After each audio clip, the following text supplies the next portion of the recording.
ఈ 3 రకాల రాష్ట్రాలు ఉన్నాయన్నాడు. అతుకల బంతులా ఉంది. ఈ గందరగోళాన్నంతా కూడా విప్పి ఈ దేశంలో రాష్ట్రాల ఏర్పాటు సమాఖ్య వ్యవస్థలో కావాలి అని చెప్పంటే ఎవరో ఒక్కళ్ళు ఒక శాసనసభ అడ్డు పెట్టినట్టయితే మొత్తం ఆగిపోతుంది, ఒక ట్రాఫిక్ జామ్ లాగా అయిపోతుంది. కాబట్టి అసాధారణ సందర్భాల్లో పార్లమెంటుకి అధికారం ఉండాలనే ఉద్దేశంతో రాష్ట్ర శాసనసభ అభిప్రాయాలు తెలుసుకోండి, కానీ తుది నిర్ణయం పార్లమెంట్ అని పెట్టారు అధ్యక్ష. అప్పుడే అంబేద్కర్ గారు ఈ విషయాన్ని గురించి పార్లమెంట్లో ఆనాడు రాజ్యాంగ సభలో ప్రస్తావనకు వచ్చినప్పుడు అంబేద్కర్ గారు మాట అన్నారు, కొన్ని విషయాల్లో కేంద్రీకరించిన పాలనకి రాజ్యాంగం అవకాశం ఇచ్చిన మాట వాస్తవం, కానీ మీరంతా గుర్తుంచుకోవాలి ఇది అసాధారణమైనటువంటి ప్రకరణాలు మాత్రమే, ఇవి సాధారణ సమయాల్లో ఉపయోగించేవి కాదు. These are not the normal feature of the constitution. Babasaheb Ambedkar చెప్పింది. ఎప్పుడు వాడతామంటే ఆ మాట కూడా చెప్పారు ఆయన, their use and operation will be confined to emergencies only. అసాధారణ పరిస్థితులకు మాత్రమే పరిమితం చేస్తాం దాన్ని అని చెప్పన్నారు అధ్యక్ష. ఆ తర్వాత గత 56 ఏళ్లుగా గత 63 ఏళ్ళుగా జరిగిన పరిణామాలను మీరు చూసినట్టయితే అంబేద్కర్ ఆనాడు చెప్పిన మాటను అక్షరాల ఈ దేశంలో రాజకీయ నాయకత్వం పాటించింది. పార్టీలకు అతీతంగా రాజకీయ నాయకత్వం జాతీయ స్థాయిలో తనకు తాను శృంఖలాలను విధించుకున్నది, పరిమితుల్ని పాటించింది, సంయమనాన్ని పాటించింది. ప్రతి రాష్ట్రం కూడా ఏర్పాటైనప్పుడు అయితే ఖచ్చితంగా ఆ రాష్ట్ర శాసనసభ అనుమతి తీసుకున్నారు. నిజానికి రాష్ట్రం నుంచి ముందుగా తీర్మానం వచ్చాక ఆ ప్రక్రియను చేపట్టారు. బీహార్ లాంటి రాష్ట్రంలో తీర్మానం రాకపోతే తీర్మానం వచ్చేదాకా 1997లో మళ్ళీ తీర్మానం వచ్చేదాకా అప్పటిదాకా ఆపి ఉంచారు, బలవంతం చేయలేదు. లేదా భాషా ప్రయుక్త రాష్ట్రాల ఏర్పాటులో భాగంగా దేశ పునర్నిర్మాణంలో భాగంగా ఏర్పాటు చేశారు. ఒక్క పంజాబ్లో మాత్రం అధ్యక్ష, పంజాబ్ సంగతి చాలా మంది తెలియాలి, పంజాబ్లో కూడా తొలి నుంచే కోరింది పంజాబీ భాష మాట్లాడేవాళ్ళు మాకు ప్రత్యేక రాష్ట్రం కావాలని పెద్ద ఉద్యమాలు చేపట్టారు. మాస్టర్ తారా సింగ్, ఫతే సింగ్ పెద్ద పెద్ద ఉద్యమాలు చేపట్టారు. అప్పుడు ఆనాడు వద్దు అన్నది కేంద్రంలో ఉన్న ప్రభుత్వం, ఆనాడు వద్దు అన్నది హిందీ మాట్లాడే హర్యానా ప్రాంతం వారు. అదే హర్యానా ప్రాంతం వారు 1966లో లాల్ బహదూర్ శాస్త్రి మరణానంతరం 66లో వారంతా కూడా హర్యానా శాసనసభ్యులంతా కూడా మళ్ళీ కూర్చుని ఏకగ్రీవంగా మాకు మా రాష్ట్రం కావాలని వాళ్ళు మళ్ళీ కోరారు. అంటే పంజాబ్ ప్రాంతంలో ఉన్న వారంతా కోరారు, పంజాబీ భాష మాట్లాడే వాళ్ళంతా పంజాబ్ రాష్ట్రమే, అవిభక్త పంజాబ్ రాష్ట్రమే. హర్యానా ప్రాంతం వారంతా కోరారు. ఆ కోరిన తర్వాత ఒక కేబినెట్ సబ్ కమిటీ ఏర్పాటు చేశారు. దానిలో శ్రీమతి ఇందిరాగాంధీ, అట్లాగే ఆనాడు సభ్యులుగా ఉన్నవారు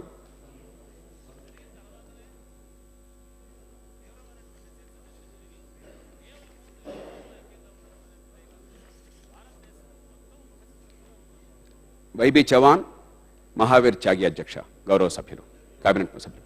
అంతేకాకుండా అధ్యక్ష 22 మంది పార్లమెంటు సభ్యులతో 15 మంది లోక్సభ సభ్యులు, 7 రాజ్యసభ సభ్యులు. దానిలో ఈవేళకి కూడా మనందరికీ పరిచయం అయిన పేర్లు చాలా ఉన్నాయి. కేసీ పంత్ గారు లాంటి పేర్లు చాలా పరిచయం ఉన్నాయి. వారందరితో కమిటీ ఏర్పాటయ్యి వారు శాసనసభ్యులందరితో కూర్చుని అన్ని ప్రాంతాలతో కూర్చొని నివేదిక ఇచ్చారు. నివేదిక ఇచ్చిన తర్వాత మళ్ళీ బౌండరీస్ కమిషన్ దాన్ని ఏర్పాటు చేశారు జస్టిస్ షా అధ్యక్షతన, 3 జడ్జిల అధ్యక్షతన. వారి నివేదిక కూడా అందిన తర్వాత అధ్యక్ష ఆ తరువాత శాసనసభని కేవలం పంజాబ్ రాష్ట్రం ఏర్పాటు చేయాలన్న కోరికతో దాన్ని రద్దు చేశారు.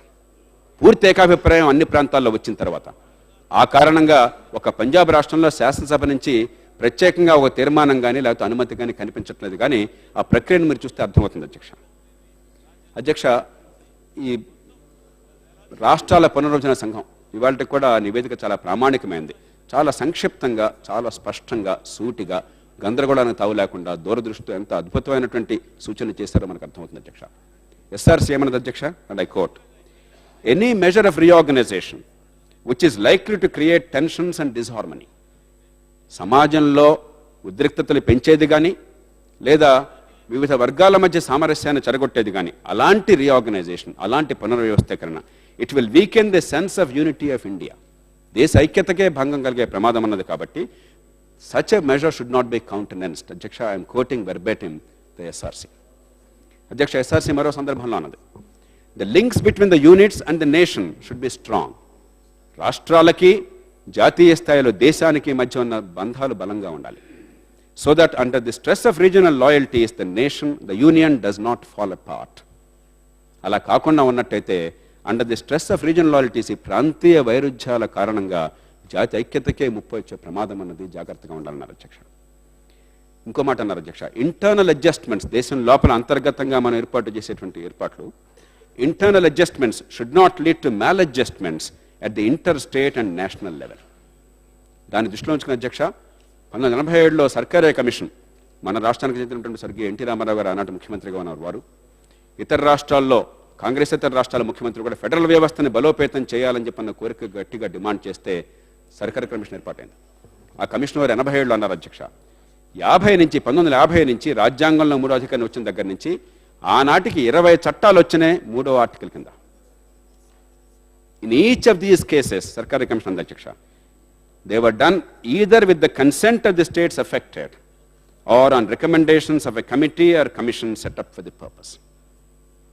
అధ్యక్ష, ఆ సర్కారీ కమిషన్ మరో మాట అంది, ఎందుకంటే ఆర్టికల్ 3 పదజాలాన్ని మార్చాలనే డిమాండ్ కొన్ని రాష్ట్రాల నుంచి, తమిళనాడు నుంచి వచ్చింది అన్నాడు. బహుశా ఆంధ్రప్రదేశ్ కూడా మార్చి చెప్పిందో నాకు గుర్తులేదు.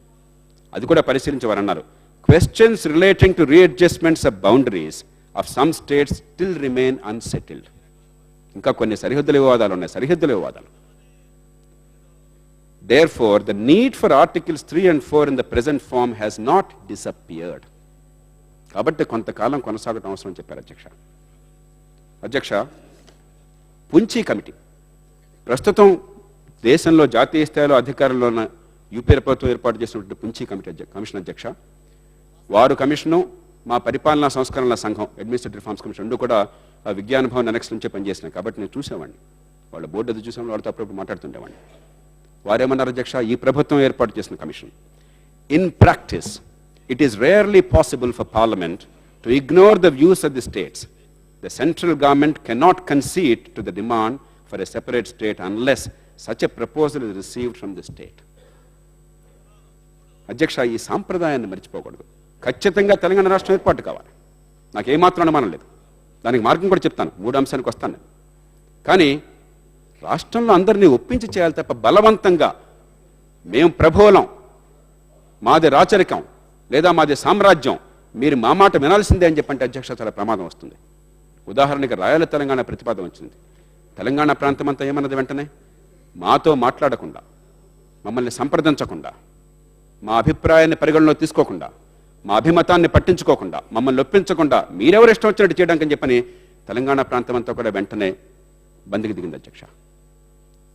ఇది అందరికీ వర్తిస్తుంది. రేపు ఏ రాష్ట్రం ఏర్పడినా కూడా ఢిల్లీకి పూర్తిగా పెత్తనం ఇచ్చేసి ఏనాడు ఏ ఇష్టం వచ్చినట్టైనా చేసేయచ్చు, పార్లమెంట్లో మెజార్టీ ఉన్నంత కాలం అన్నట్టయితే అధ్యక్ష ఇంకా సమాఖ్య వ్యవస్థ నిలవదు, ఇది యూనిటరీ వ్యవస్థ అవుతుంది, భారతదేశం చాలా ప్రమాదంలో పడుతుంది. కాబట్టి తెలంగాణ సోదరులకు విజ్ఞప్తి చేస్తున్నాను, ఈవేళ 3 ప్రాంతాలు కలిసి ఒప్పిద్దాం. ఎలాగ ఒప్పించాలో చెప్తాను, ఇప్పుడే చెప్తాను నేను, మీరేం ఆందోళన పడక్కర్లా. ఏ రకంగా ఒప్పించాలో దానికి పరిష్కారం ఏంటో మీ ముందు పెడతాను నేను. కానీ అధ్యక్ష, ఆ పరిష్కారం కోసం మనం అందరం కలిసి ప్రయత్నం చేయకుండా బలవంతంగా ఢిల్లీలో అధికారంలో ఉన్నవాడు ఆనాటి వాడి ఆలోచన ప్రకారం ఇష్టం వచ్చినట్టు చేసే అవకాశాన్ని మనం ఇస్తే పులి మెనడలో మనం తలపెట్టిన వాళ్ళు అవుతాం. ఆ పులి ఏనాడు ఎవరి తలకాయని తీసేస్తుందో ఎవరికి అర్థం కాదు అధ్యక్ష. ఈవేళ పరిస్తుండొచ్చు, రేపు ఇంకో పరిస్తుండొచ్చు. అందున అధ్యక్ష 1991 తర్వాత మన ఫెడరల్ వ్యవస్థ మరింత బలపడింది. ఆ సర్కారీ కమిషన్ వచ్చిన తర్వాత దేశంలో పరిస్థితులు మారినాయి. మొట్టమొదటి 10వ ఫైనాన్స్ కమిషన్, కేసీ పంత్ గారి ఆధ్వర్యంలో ఫైనాన్స్ కమిషన్ కారణంగా అప్పటి నుంచి రాష్ట్రాలకు వచ్చేటువంటి ఫైనాన్స్ కమిషన్ వనరుల విషయంలో, ఈ వనరుల విభజన విషయంలో మరింత శాస్త్రీయత పాటించారు అధ్యక్ష. అట్లాగే అధ్యక్ష, ఆర్థిక సరళీకరణ 1991లో మన రాష్ట్రానికే చెందినటువంటి తెలుగువాడు పివి నరసింహారావు గారు, మనందరం గర్వించే మనిషి. ఖచ్చితంగా తెలుగు వాళ్ళు చాలా గర్వించదగ్గ మనిషి. ఆయన చనిపోయిన సందర్భంలో ఆనాడు ఈనాడు హోంమంత్రి గారు గవర్నర్గా ఉండగా ఆ సంతాప సభలో నేను పాల్గొన్నాను అధ్యక్ష. ఆనాడు స్పష్టంగా చెప్పాను, తెలుగు వాళ్ళ కంటే బయట వాళ్ళు గౌరవం ఎక్కువ ఇచ్చారు ఆయనకి, భారతీయుల కంటే ప్రపంచం అంతా గౌరవం ఇచ్చారు, కాంగ్రెస్ కంటే మిగతా పార్టీలు గౌరవం ఇచ్చినాయి ఆయనకి. అధ్యక్ష, ఈ దేశాన్ని, దేశ ఆర్థిక వ్యవస్థని కాపాడిన మనిషి ఎవరన్నా ఉన్నారు అంటే ఖచ్చితంగా నరసింహారావు గారు. ఆ ఆర్థిక సరళీకరణ పుణ్యమా అని చెప్పిన అధ్యక్ష, ప్రతిదానికి రాష్ట్ర ప్రభుత్వాలు ఢిల్లీ మీద ఆధారపడి లైసెన్స్ కోసమో, పర్మిట్ కోసమో, కోటా కోసమో వాళ్ళ మోచేతులు నీళ్లు తాగే అవసరం పోయింది అధ్యక్ష. దేశంలో ఫెడరల్ వ్యవస్థ బలపడింది. అలాగే అధ్యక్ష, మారుతున్న పరిణామాల వల్ల పబ్లిక్ సెక్టర్ అండర్టేకింగ్స్, ప్రభుత్వ రంగ సంస్థల ప్రభావం తగ్గిపోయింది.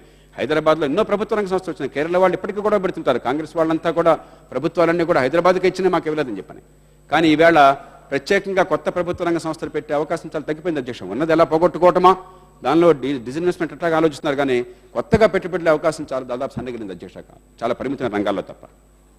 అలాగే అధ్యక్ష, బొమ్మాయి కేసు జడ్జిమెంట్ 1994లో బొమ్మాయి కేసు తీర్పిచ్చేదాకా అధ్యక్ష 356 అధికరణాన్ని 100కి పైగా సార్లు ఇష్టం వచ్చినట్టుగా ఢిల్లీలో అధికారంలో ఉన్న ప్రభుత్వం రాష్ట్రాలను తాబేదారులుగా మార్చి ఇష్టం వచ్చినట్టు చేశారు.